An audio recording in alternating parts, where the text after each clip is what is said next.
Armistice Day, Queen attends Festival of Remembrance.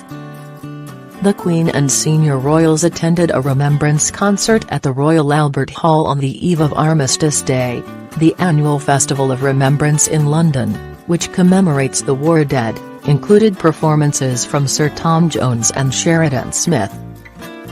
It came ahead of Remembrance Sunday on 11 November, which this year marks 100 years since the end of World War I.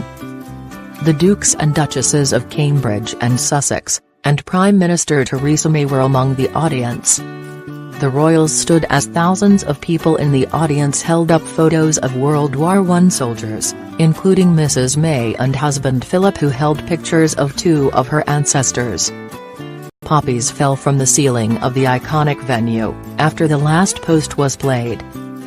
And the royals gave a standing ovation to Chelsea pensioners and bereaved family members who walked onto the stage. The event was organised by Armed Forces charity the Royal British Legion as a thank you to all who served, sacrificed and changed our world. It is being broadcast on BBC One.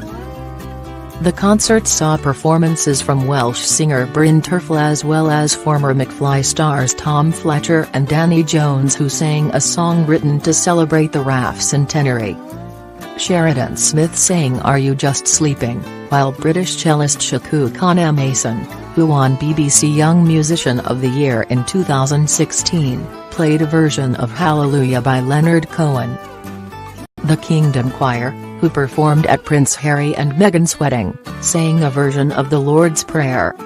The audience clapped as members of the armed forces marched into the centre of the venue and gathered in formation.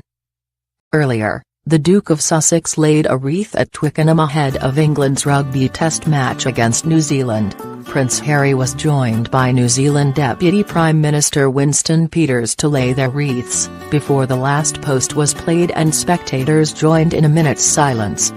The Prince also met the descendants of two former England captains who died in the war.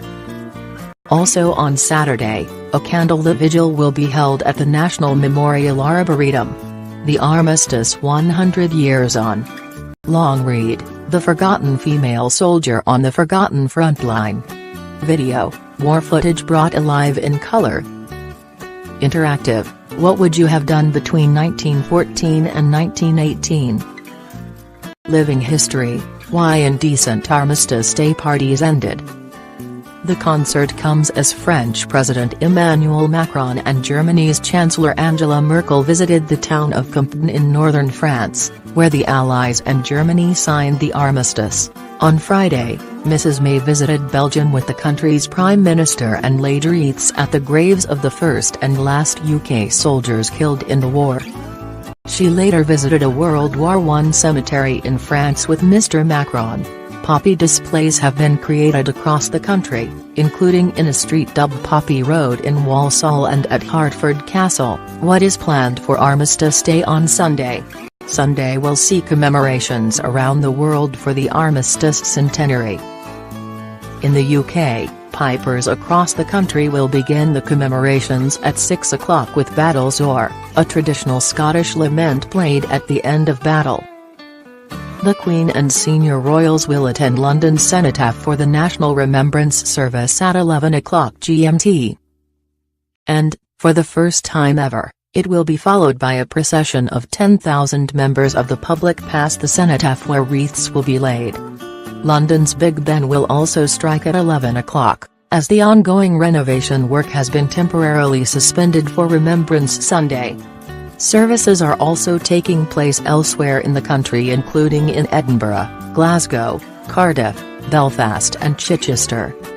In the evening, 1,000 buglers will sound the last post at spots around the country before 1,000 beacons will be lit to mark a return to the light of peace. More than 1,000 cathedrals and churches will ring their bells at the same time at 19:05.